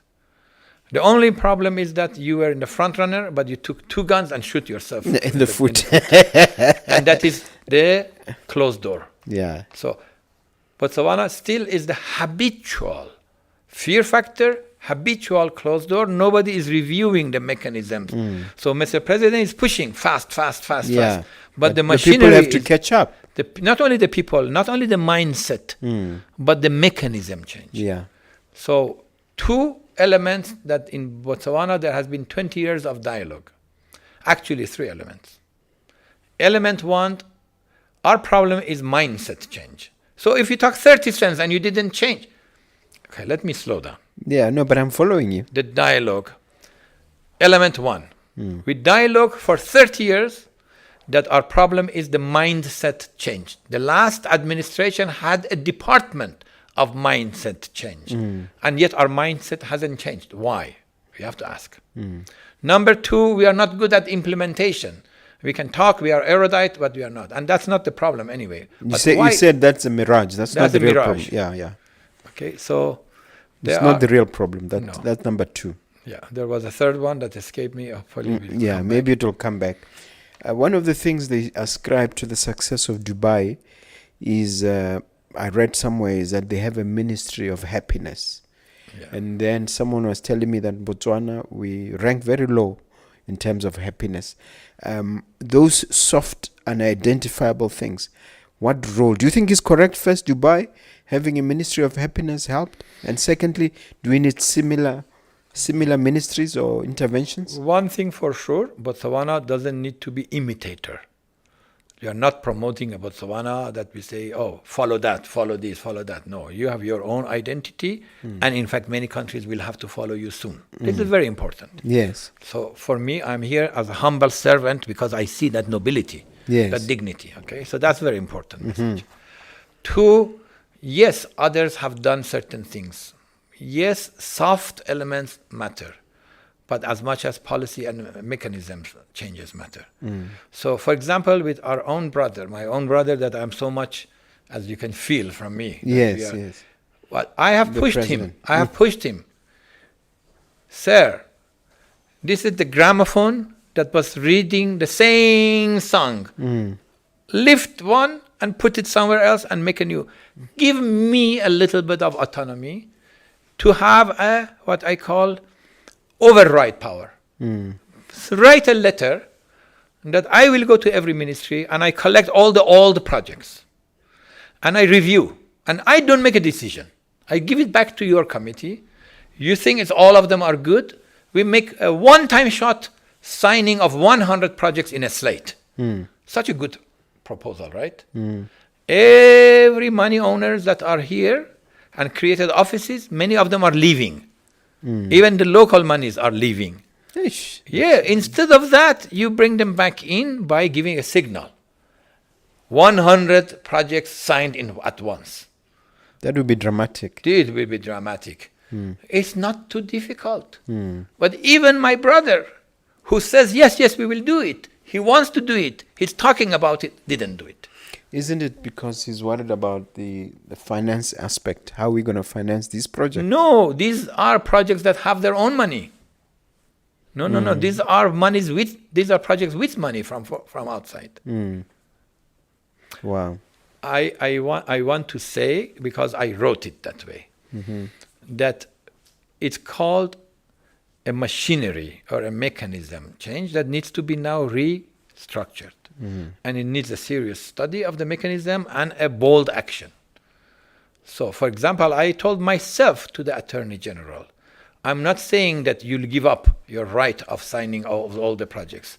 You delegate and relegate the right to the right people. Not only that, make 20 centers for project approvals and make the timeline to be 1 week. And anything that is not approved, you come to you and you sign it. Okay. If you want to have a lot of element, okay, please, I have to share with you because you are a businessman. Yes. 70 investors I brought. 70. 45 of them wrote expressions of interest in writing. Yes. With the proof of their money.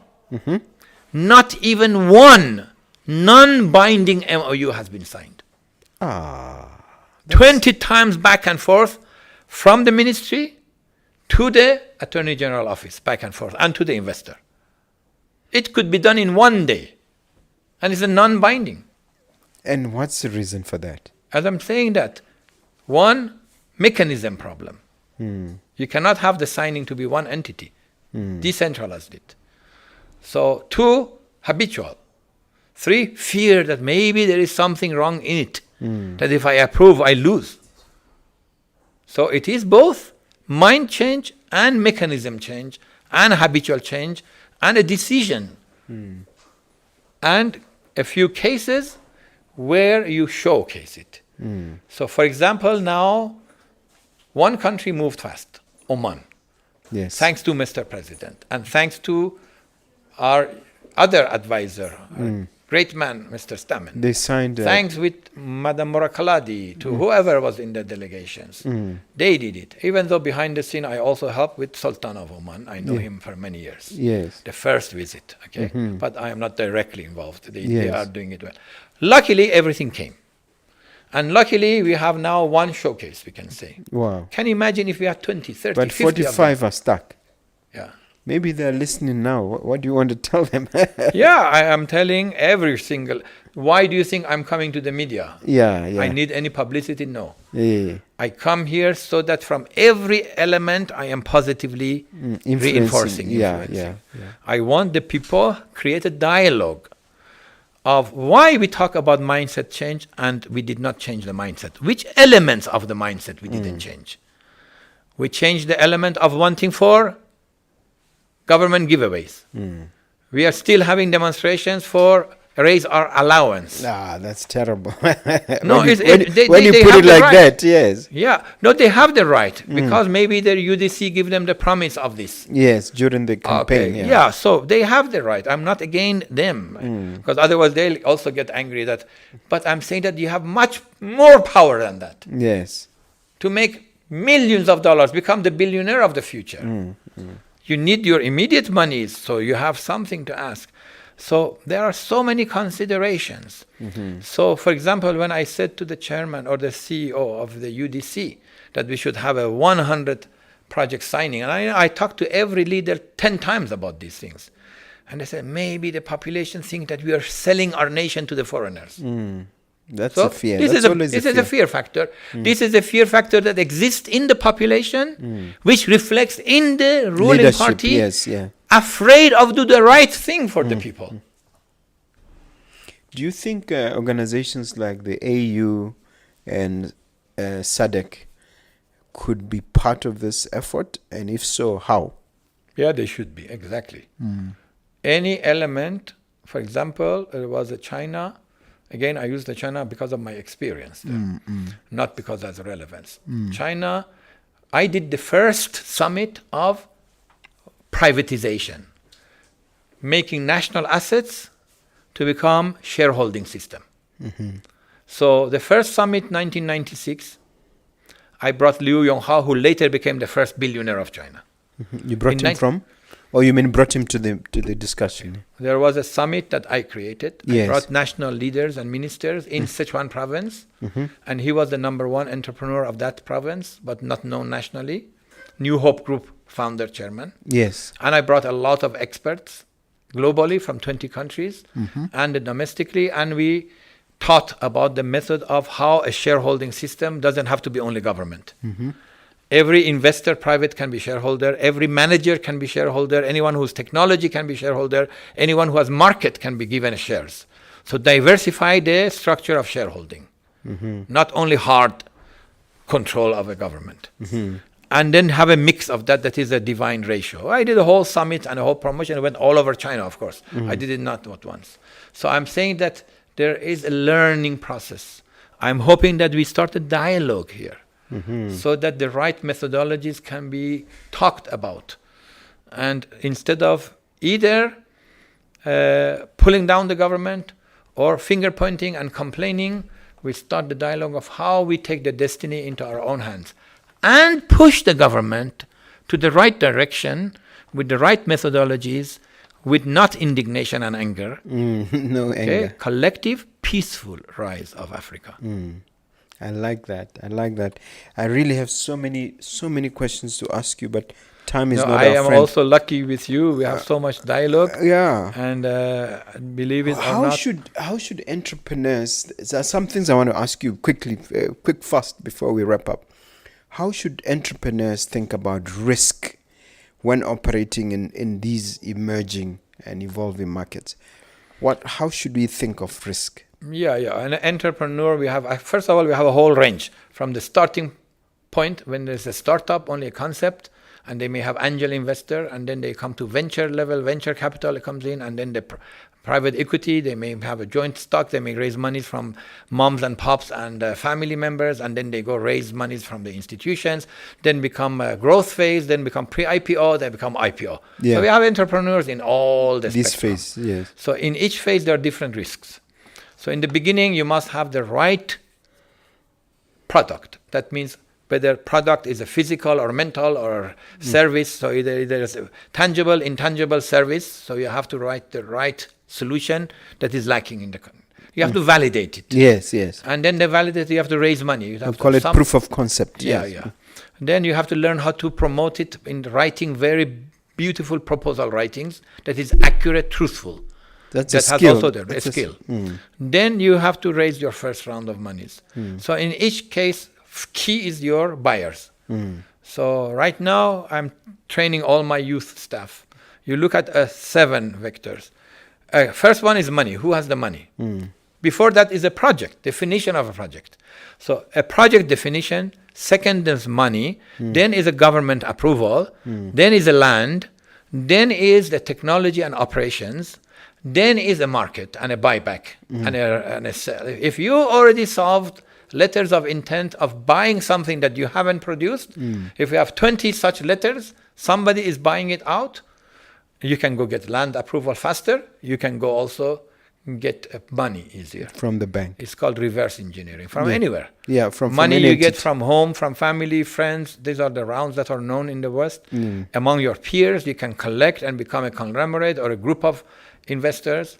You can also go get from the bank. You don't wait for the seed monies of that the government gives, because a lot of those giveaways, they just trigger a little bit and people make the monies, and also because the habit, if a large money comes to them, they start going to the pubs and drink and then waste. Yeah, so there's a social unfortunately. issue there. So we just have to give small amounts initially. in increments. Yeah, incremental. But no, that culture has to change. Mm. The culture of super drinking in Botswana has to change. A great noble nation pulling themselves down in front of I the get the office. impression you don't drink yourself. No, I don't. I'm sober. Yeah, yeah. No, Yeah, I mean, I don't drink either. I'm not against people. We are not against people. We are I not believe we shouldn't do something unless it's necessary. And I figured that drinking, smoking, womanizing, those sort of things are not necessary. Yeah. So why should I do them? Another reason is that the drinking, actually there is a very high theological, philosophical reason. Because God created the differentiation between the different kingdoms. The mineral kingdom, the vegetable kingdom, the animal kingdom, and then human kingdom. And our consciousness is the differentiation factor. Yeah. And then all of a sudden, this is a gift that I give that you are different than the animal, and you temporarily wipe it out Yeah. by drinking. Or sometimes permanently. Yeah. So you bring yourself down. Yeah. So let's talk about the next generation of entrepreneurs. I like the fact that you are very much involved in mentorship. Where should the focal point for the next generation of entrepreneurs? And in other words, I'm asking you, where is a low-hanging fruit where they can focus? Which industries can they be focusing on, in your judgment, where there's the easiest possibility for a turnaround? Well, sector-wise, there's so many diversities from agricultural value addition to all the digitalization, AI, software, and then also technologies, also inventions. We have to raise our IP creation abilities. We have to become inventors. If we cannot do it on our own and we don't have enough inspiration, joint venture. So we have to invite and partnerships. So the spirit of partnerships. Nobody is alone the greatest. Yeah. So I believe that there are so many what we call niches in the market discrepancies, like government purchase orders that are not there now. How can they become, what is something that being imported and are not locally produced? People have to think about it and come with solutions. How can you bring the South Africans that made a lot of monies and technologies and everything, but they have not moved out?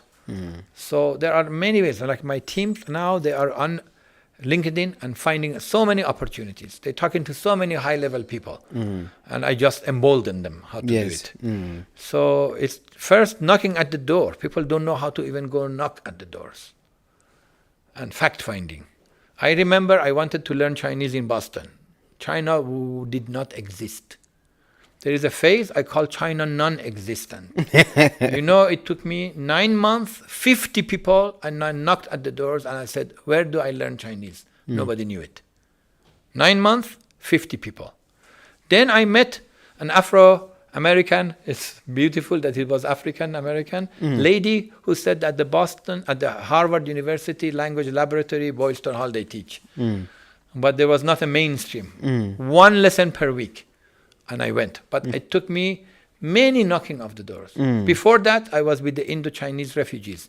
Vietnamese, Cambodian, Laotians are all villagers, fishermen, and farmers. And I was learning Chinese from them, and I couldn't learn. But you wanted to do it professionally. Yeah. No, they were illiterate, and they had accents, and they couldn't really teach me. They didn't know the method of teaching. But then I knocked at the doors myself until I found.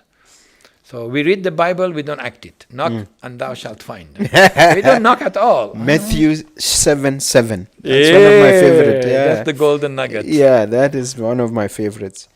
Now, in terms of the outlook now, you are the presidential envoy, you are here. What can we predict if you to take the crystal ball and look 5 Okay. years down the line, No, 10 years 1 down year. the line. This year is the action year. Yes. I know Mr. President is determined, and I am determined, and all the good-hearted people in the country are determined. The new acting PSP determined, many ministers. This is the year of action. That means last year was preparation. This year we must produce results. The blockages is approval process too slow. We have to change that one. No, I have fights to, I don't mean in a negative way, Yes. targets to overcome. You mean a right? struggle. Yeah. For example, okay, let me share. The savings and cash deposit is now approved, is now studied, and now is about to be operational. But it took me 10 months to make it operational. It took me writing 650 WhatsApp messages to 70 leaders and meeting with them 50 times until it Something about 50, eh? no, 50, 65, 300, we have had In many meetings. many meetings. But it happened. So now this is, for me, ticked. It's happening now. Okay? I must still make sure it will be delivered. Sovereign Wealth Fund, nobody asked me, but I put a lot of proposals again and again and again because I have 25 years of history. Nobody here has that history. So I just put it in very gently, and then all of a sudden it is understood that, these institutions, you must be heavily involved. That is happening. So a few initiatives, they are approved. But one initiative is not approved. I want to have the 100 projects to be signed this year.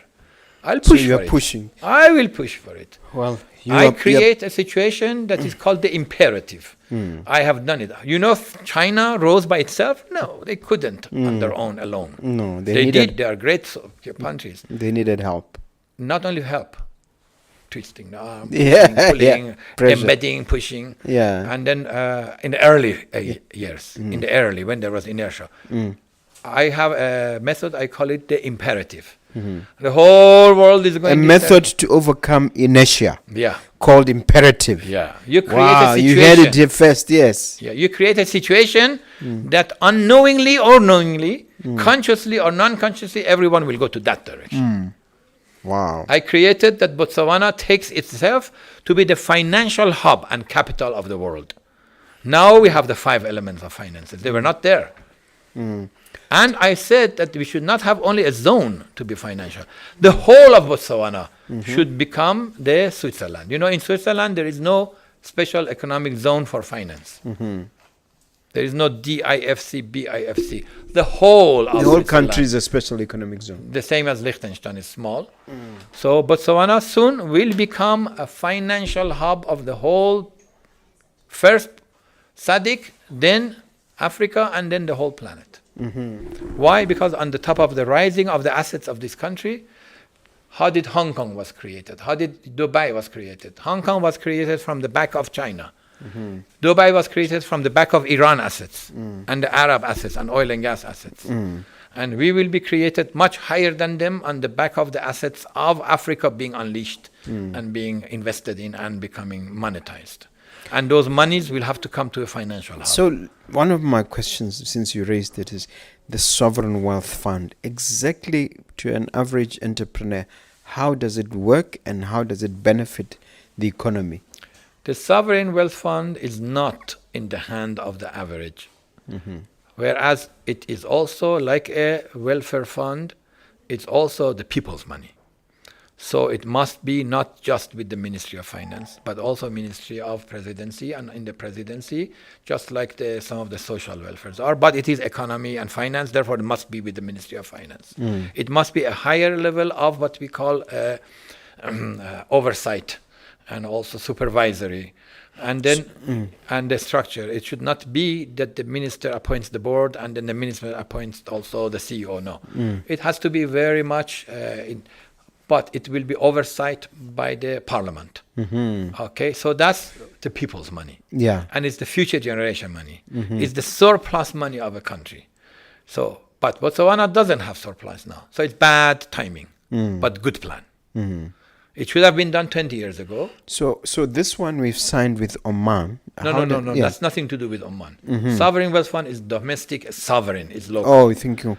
We are talking about Botswana Sovereign Wealth Yes. Fund. Well, Normally, you have to get new sources of money from where? Normally, you have to get from oil and gas or from your diamond. Yes. You don't have diamond, you don't have oil and gas.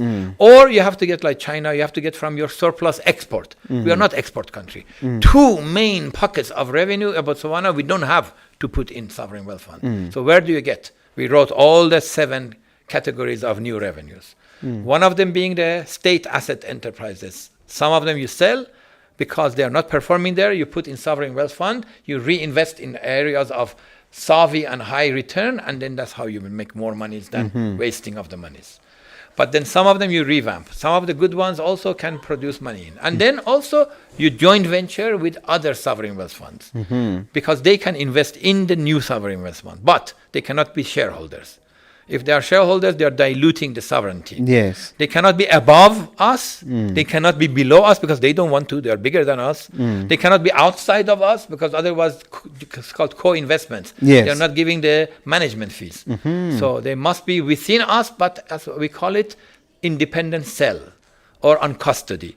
So there is a way to go raise monies. So explain to me the recent agreement we signed The with recent Oman. agreement is different than the Sovereign Wealth Fund of Botswana. Yeah, but It is the Sovereign Wealth Fund of Oman. The Oman Sovereign Wealth Fund came from the oil and about 60 years of history. It has become no more than 60 or 70 billion dollars. It's a lot of It's money. it's among the smallest. Oh, Yeah. So the largest sovereign wealth funds, let's say China has 2, each one of them 1.5, about $3 trillion. The entire GDP of the whole of Africa is in 2 companies of China. incredible. Incredible. China, not even the State Asset Administration. It's only the sovereign wealth fund. Now, the next ones are Abu Dhabi. Now, actually Norway. No way. Came now about 1.9. No way ahead as the biggest one. Yeah, it wasn't. Yeah. No, it's China is the biggest one. Yeah, okay. Norway the next. Then Abu Dhabi, Kuwait, not yet. Qatar. Kuwait is also already about 1 trillion. So we are talking about 1 trillion. So China is 3 trillion and Norway 2 trillion. And okay, now we come down to Qatar about 400, 500 billion. That's half a trillion. Then we come among the lowest is Oman, but still is big enough and it's big huge. for us. It's huge, $70 billion. But Botswana today could have been bigger than Oman Sovereign Wealth Fund.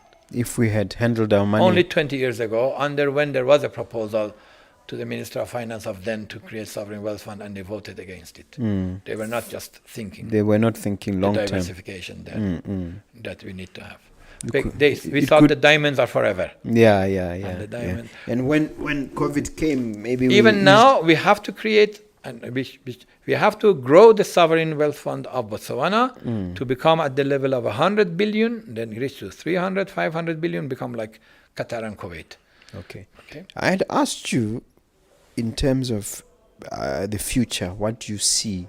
And I wanted to ask you in terms of decades, what we can expect with your influence, assuming that your ideas are adopted. What can we expect? Can you paint the future Botswana? Yes. 10 years, 20 years, what can we look forward to? Yeah. First of all, the continent, I have the target of $60 trillion in 1 or 2 decades. And that will put 20 African nations to become first world-class citizens. So we are talking about the Africa which will produce the equivalent of the 60 cities, Qatar, Kuwait, Saudi, and also the same level as Europe, UAE. and the same level of even China.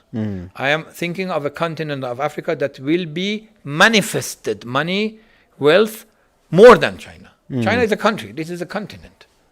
Okay. And if one Congo on the ground has $30 to $50 trillion, and Botswana has $30 to $50 trillion. Luckily, I have also my spiritual antenna. So 2 years ago, I told Mr. President, in Botswana, you will discover rare earth minerals #1 in the world. And it's happening. 2 months ago, it was discovered. And he told Mr. Cisco, that Farzam told me 2 years ago. And when I saw Mr. Cisco, I said, did Mr. President tell you? I told him 2 years ago, we will be. Now we are nation #3 in rare earth. In Soon the we will- world? In the world. Number one is Yeah, there's Australia and China? Canada, and no, China is not. China is also strong. I don't remember which one. Yeah, but we're number 3. We are number 3. That's incredible. Yeah. And Soon, that's just God giving us. yeah. The same way He gave us diamonds. And I said before that it will be discovered, But it has to be managed well. managed well. It What cannot- is that? What that's is- why Mr. President is wise. I mean, when we have US on one side, but we have also France on the other side, and then we have the China on the other side, and we have They can all come in. Yeah, yeah, they they can all all come in. compete. Yeah. It's called, we make the banquet table. We designed allocation. It's called allocation distribution, controlled and owned and managed by Botswana, Wow. but in an open arrangement. Yeah. So if we are too much controlled, we lose. Yeah. If we are too much open, we lose. It is the balance, an analogy I used. The screen. Earlier, yes, I remember the screen. But And these are not just theoretical analogies. These are methodologies. Okay. So let's now conclude by you asking me a question, if you have one. Oh, you have one. Yeah. Now, you were to begin with knowledgeable. You were to begin with erudite, I know. Thank you. You were to begin with had money. But after meeting me, and after all of these ideas, what will you do with ideas? Forget about me. What will you do with these The ideas you've given me have been explosive. One thing that's occurring in my mind is that on the 6th of June this year, I have a special conference called Inside the Mind of a Millionaire. In this special conference, I've invited entrepreneurs, I've invited Ram, I've invited all kinds of people. Would you please mind if I included you among the speakers? I'll give you 30 minutes to 45 minutes or even an hour, however long you choose, to come and share these powerful ideas in this conference. Yes, sure. If my team agrees, I want you to be part of it. And you ask me what I'm going to do. I want to meet you at least once or twice a month to learn from you, to see how my organization can participate in what you're doing. Let's grow your organization together Yes. for the benefit of Botswana, and of course, pro rata, everybody wins. We're going to do that. The shareholders Can we win. handshake? Can Sure, we sure. So shake we have hands on made that? a resolution. Yeah, We're gonna it's yeah. not just an idea; it's a resolution. Yes, Put this it's down. it's So a that's covenant, you know. It's a covenant, and yeah. we're doing it in front of the people. Now, finally, that camera there Yes. is yours for you to talk to someone, leave them with a nice, uplifting, positive message. Yeah, my belief in the uplifting is not just mental or pep talk or inspirational. I look into the eyes and really I project, and I believe I see the people who are now dialoguing and they are all commenting. So I want them to be active, participating. If I don't create a buzz, if I don't, in China, that's what I did the same. So I don't want to come back to China and China again. Well, it's important. But actually, I tell you one thing, how I won in China. It wasn't by bringing projects or investors or this or that. At that time, I was a young lad. By showing a new realm of possibilities, selling it to them. They believed in it here when they were low. They started acting it and they saw the change. And then they built it. And so look at the to time. say that I built China is not correct. The Chinese built China. But you contributed. But I gave the framework, the structure, the policies, and more important than those, I gave them this new realm of possibility that started believing themselves in themselves. That's what I did. Finally, like your president, I want you to decree and declare into these people. What do you decree and declare in terms of the future? I humbly, in servitude, decree that God give me more purity of motive. Because the only thing that I can be effective for your sake, for the sake of my own ideology, is that I have better and better purity of motive. Because that's powerful. Because people know, people sense, people start believing. That new realm of possibility, they say, oh, this Farzam said it, he did it, he does it, we can do it. It is theirs. Yeah. It's your destiny, not me. Wow. It's nothing to do about me. Okay. Finally, how do they reach you if somebody wants to continue this conversation? What are your Yes, contacts? they go through, sir. Yeah, they go through. Or contact me. I'm available everywhere. Yeah, you available on Facebook or on LinkedIn? LinkedIn, I'm more available, and my teams are everywhere. The Future Trends, Africa Manifesto. Wherever you put it in, it will come up. It remains for me. I am at the OP. Okay. So they can come. And the good thing about this country, nowhere on the planet Earth. The White House, the office of the president, no security. I mean, there's security, but no guns, nothing. And you're open. You can come. You can just ask. So long as you are contributing. Yes. We don't want... We don't want people to come and demonstrate in front of you are pulling your own nation down for what? Imagine if some big investors were there and they just ran away from this country. Yeah. Luckily, I have a thick skin. I don't get scared of nothing. I was in Tiananmen Square when the bullets were running. I was there in 2009. Yeah. I didn't know. Yeah, I was there in 1999. 2009. 1989, sorry. Oh, 89, sorry. 1989. Yeah, 89, yes. Now, sir, thank you. It remains for me to thank you for taking time out of your busy schedule. You're doing God's work. Yes. You're doing the nation's work. Keep up the great work. And thank you people. for coming. Yeah, Cheers. yeah. Thank you. Bye-bye. Bye-bye. Bless.